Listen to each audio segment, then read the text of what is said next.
It is pretty much taken for granted in our secular culture, let alone religious tradition, that monogamy is the norm for intimate relationships.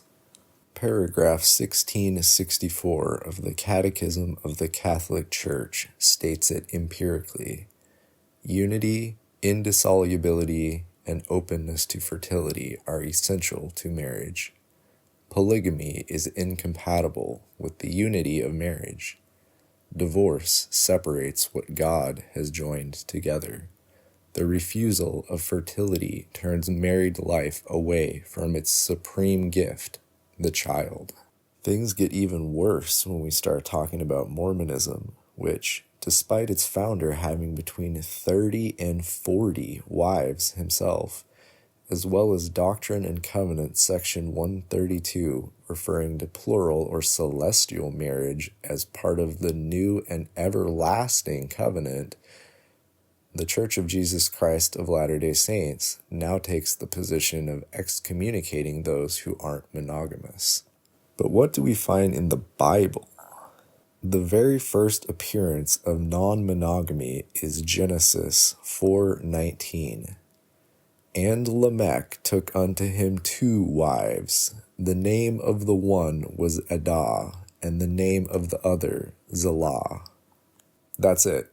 Not, and it was wicked in the Lord's sight. It happened. End of verse. My man Lamech went from A to Z, even if he may have made some questionable choices later on. Okay, so maybe Lamech isn't exactly a moral exemplar, but he's far from the only one practicing non-monogamy. Abraham, Jacob, David, and Solomon all loved multiple ladies, with the last being heralded as the wisest man ever, who proceeds to have hundreds of wives and concubines.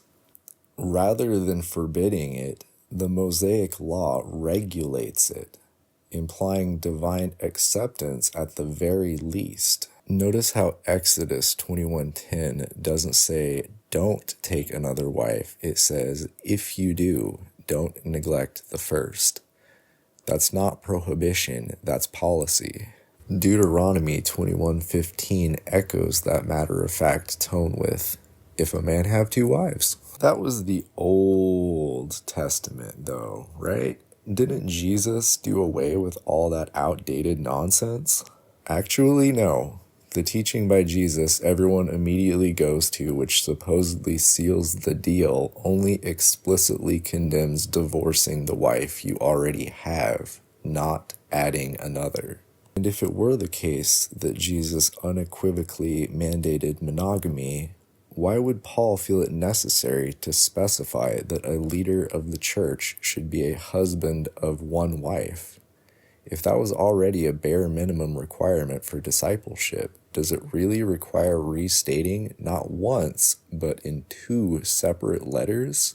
And if marriage symbolizes the relationship between Christ and the church, that analogy holds up perfectly well with polyamory if you look at whichever one true church is your favorite as his primary nesting partner and the other denominations as his secondaries. Everyone loves The Chosen, right? In the episode where Jesus heals Gaius's child, who he has with a woman other than his wife, you know what that scene was entirely absent of? A single word of condemnation about his non-monogamy. Not even a go and sin no more. Now, just so you can rest assured, this is not false doctrine meant to mislead, and I'm definitely not a wolf in sheep's clothing. I had ChatGPT swear we are not agents of Satan. Now before anyone lights up the comment section accusing me of being some kind of agent of Satan, relax. Nobody here's trying to overthrow God or rewrite the Bible. We're just reading what it actually says, not what 2,000 years of tradition have told us it says. If pointing out that the text never forbids polygamy makes me the devil, then the same goes for Abraham, Jacob, David, and half the patriarchs. Pretty sure that's not the company Satan keeps. So there you have it, ladies, and hopefully more ladies. I'm sure this will be favorably received by all, and won't possibly cost me any friends or risk cancellation.